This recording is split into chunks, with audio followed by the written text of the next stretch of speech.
কাজগুলো শেখানোর আগে কাজগুলো দেখিয়ে নেই। এই স্ক্রিনে লক্ষ্য করুন, আমি ক্লিক করলে কিন্তু আমার মাথার চুলগুলোর স্টাইল চেঞ্জ হয়ে যায়। অসাধারণ একটি অ্যাপস ভাই। এই অ্যাপস থাকলে আপনাকে কিন্তু আর লক্ষ টাকা দিয়ে ডিএসএলআর ক্যামেরা কিনতে হবে না। অসাধারণ এই অ্যাপসটির মাধ্যমে কিন্তু আপনি বিভিন্ন রকমের ইফেক্টস লাগিয়ে এবং কি আপনার ছবির ব্যাকগ্রাউন্ড চেঞ্জ করতে পারবেন, ছবির ব্যাকগ্রাউন্ডে ব্লার লাগাতে পারবেন খুব সহজে। অবশ্যই এই কাজটি কিভাবে করবেন, এই অ্যাপসটি কোথা থেকে ডাউনলোড করবেন, সেই প্রসেসটাই কিন্তু এই ভিডিওতে শিখতে পারবেন। তো চলুন খুব সহজে আমরা এই কাজগুলো শিখে। হ্যাঁ, ভিডিও শুরু করার আগে আপনাদের কাছে ছোট্ট একটা রিকোয়েস্ট, যদি এই ছোট্ট ভাইয়ের চ্যানেলটি এখনও পর্যন্ত সাবস্ক্রাইব করে না থাকুন তাহলে অবশ্যই সাবস্ক্রাইব করবেন, পাশে থাকা বেল আইকন প্রেস করে অল নোটিফিকেশন বাজিয়ে দেবেন। তো চলুন বেশি দেরি না করে ভিডিওটা শুরু করা যায়। আপনারা লক্ষ টাকার ডিএসএলআর ক্যামেরা কিনতে হবে না, জাস্ট এই অ্যাপসটির কাজ শিখলেই আপনি বিভিন্ন রকমের স্টাইলিশ দিয়ে এবং কি চুলের স্টাইলিশ চেঞ্জ করতে পারবেন, তারপরে আপনার ছবির ব্যাকগ্রাউন্ডও চেঞ্জ করতে পারবেন খুব সহজে। তো এই কাজটি কিভাবে করবেন প্র্যাকটিক্যালি আপনাদেরকে খুব সহজভাবে দেখিয়ে দিচ্ছি। তো প্রথমে মোবাইল ফোনটিতে চলে আসবেন, আসার পর প্লে স্টোর অ্যাপসটি ওপেন করবেন। ওপেন করার পর সার্চ বক্সে ক্লিক করবেন। ক্লিক করার পর আমাদেরকে ছোট্ট একটি অ্যাপস ডাউনলোড করতে হবে। তো অবশ্যই এই অ্যাপসটির লিঙ্ক আমি এই ভিডিওর ডিসক্রিপশন বক্সে দিয়ে দেবো, ওখানে গিয়েও আপনি রিডাইরেক্ট করে ডাউনলোড করতে পারবেন। তো জাস্ট এই সার্চ বক্সে আসার পর এখানে লিখবেন ফেস অ্যাপস ফেস এডিটর, এখানে লেখা আছে দেখুন, এখানে লিখে আপনারা সার্চ করবেন। সার্চ করার পর এই অ্যাপসটির লোগোটি দেখুন এইরকম শো করবে।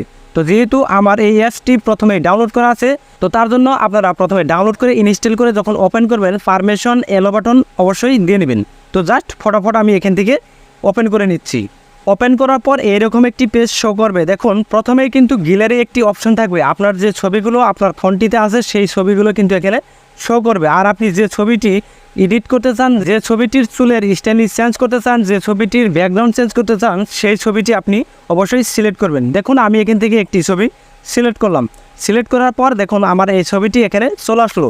এখানে নিচে দেখুন বিভিন্ন রকমের কিন্তু অপশন দেওয়া আছে, আপনি চাইলেও এই অপশনগুলো ট্রাই করে দেখতে পারেন। তো জাস্ট আমরা প্রথমে শিখবো যে চুলের স্টাইলিশ কীভাবে চেঞ্জ করা যায়। তো তার জন্য দেখুন এখান থেকে খুঁজে বের করবেন হেয়ার স্টাইলিশ, এখানে দেখুন লেখা আছে হেয়ার স্টাইলিশ, এখানে ক্লিক করবেন। ক্লিক করার পর দেখুন এখানে কিন্তু বিভিন্ন রকমের ইফেক্টস দেওয়া আছে। দেখুন এখানে বিভিন্ন রকমের ইফেক্টস দেওয়া আছে, আপনি চাইলে কিন্তু সবগুলো ইফেক্টসই লাগাতে পারবেন এবং কি ইউজ করতে পারবেন। তো জাস্ট আমি এখান থেকে 2-3টি ইফেক্টস লাগিয়ে দেখিয়ে দিচ্ছি। দেখুন এই প্রথম যে ইফেক্টসটি আছে এখানে আমি ক্লিক করে দেবো। ক্লিক করে দেওয়ার পরে 2-3 সেকেন্ড আমি ওয়েট করার পরে দেখুন চুলের স্টাইলিশটি একদম চেঞ্জ হয়ে গেছে। তারপর দেখুন 2 নম্বর যে অপশনটিতে আছে লং টু, এখানে ক্লিক করে দেবো। ক্লিক করে দেওয়ার পরে কিন্তু এই ছবিটার উপর খেয়াল করুন, দেখুন আমার মাথার উপর কিন্তু চুলের যে স্টাইলটি ছিল এখন কিন্তু চুলের স্টাইলটি একদম চেঞ্জ হয়ে গেল। এইভাবে জাস্ট আপনি যে কোনো ধরনের স্টাইলিশ লাগাতে পারবেন। তো জাস্ট আপনি এই ছবিটা ডাউনলোড কীভাবে করবেন, এখন দেখুন উপর দিকে সেভ লেখা একটি অপশন আছে, এখানে ক্লিক করে দেবেন। ক্লিক করে দেওয়ার পরেই কিন্তু জাস্ট এই ছবিটা সেভ হয়ে যাবে। তো জাস্ট আমরা এখান থেকে উপরে দেখুন ক্রপ চিহ্ন আছে, এখান থেকে বেগে চলে আসবো। বেগে চলে আসার পর এখান থেকে আমরা এই অপশনগুলো ক্যান্সেল করে দেবো। তার জন্য নিচে দেখুন একটি অপশন আছে ক্যান্সেল, এখানে ক্লিক করে দেবো। ক্লিক করে দেওয়ার পরে কিন্তু আগের ছবিটা ঘুরে আসবে। তো তারপর ছবির ব্যাকগ্রাউন্ড চেঞ্জ কীভাবে করবেন খুব সহজভাবে দেখিয়ে দিচ্ছি। দেখুন নিচে যেগুলো অপশন আছে এই পাশে টেনে আনবেন, আনার পর একদম লাস্টে আসবেন। আসার পর দেখুন এখানে লেখা আছে ব্যাকগ্রাউন্ড, এখানে ক্লিক করবেন। ক্লিক করার পর এখানে দেখুন বিভিন্ন রকমের ব্যাকগ্রাউন্ড দেওয়া আছে, আপনি যে ব্যাকগ্রাউন্ডটি সিলেক্ট করবেন সেই ব্যাকগ্রাউন্ডটি কিন্তু এখানে অটোমেটিকলি আমাদেরকে ক্রিয়েট করে দিয়ে দেবে। দেখুন আমি একটি ব্যাকগ্রাউন্ড সিলেক্ট করলাম, সিলেক্ট করার পরেই কিন্তু এই ব্যাকগ্রাউন্ডটি এখানে বসে গেলো, ম্যাচ হয়ে গেলো।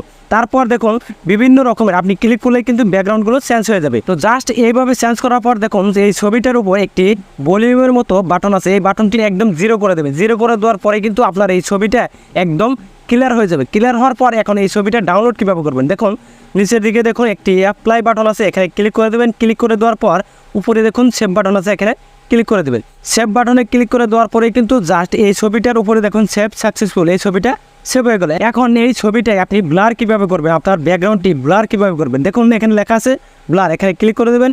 ক্লিক করে দেওয়ার পর এখানে 2 নম্বর যে অপশনটিতে আছে এখানে ক্লিক করে দেবেন। ক্লিক করে দেওয়ার পরে কিন্তু দেখুন এখন জাস্ট অটোমেটিকলি আপনার ছবির ব্যাকগ্রাউন্ডটি ব্লার হয়ে যাবে। দেখুন এখানে আমি ক্লিক করলাম, ক্লিক করার পর আমার এই ছবিটার ব্যাকগ্রাউন্ডটি কিন্তু একদম ব্লার হয়ে গেল। তারপরেও এই ছবিটার উপর একটি ভলিউম বাটন দেওয়া আছে, এখান থেকে আপনি ব্লারটি কম বেশি করতে পারবেন। দেখুন এই পাশে টেনে এনে দিলে একদম বেশি ব্লার হবে, আর এই পাশে আনলে একদম ব্লার কম হয়ে যাবে। তো জাস্ট আপনি আপনার অনুযায়ী ব্লারটি সিলেক্ট করে আপনি জাস্ট এই ছবিটি কীভাবে ডাউনলোড করবেন তার জন্য নিচে দেখুন অ্যাপ্লাই আছে, এখানে ক্লিক করবেন। ক্লিক করার পর এই উপরে দেখুন সেভ আছে, এখানে ক্লিক করে দেবেন। ক্লিক করে দেওয়ার পরেই কিন্তু জাস্ট 2-3 সেকেন্ড বাদেই আপনার এই ছবিটি ডাউনলোড হয়ে যাবে। দেখুন এই ছবিটার উপর লেখা আছে সেভ সাকসেসফুল। তো হ্যালো ভিউয়ার্স, ভিডিওটা দেখে মনে যদি হয় কিছু শিখলেন তাহলে অবশ্যই আমার সাথে থাকবেন, আর এইরকম টিউটোরিয়াল ভিডিও পাওয়ার জন্য আমার চ্যানেলটিকে সাবস্ক্রাইব করে রাখতে পারেন। তো আজকের জন্য এতটুকুই, আবার আসবো নতুন কিছু নিয়ে। ততক্ষণ আপনারা সুস্থ থাকুন, ভালো থাকুন, খুদা হাফেজ।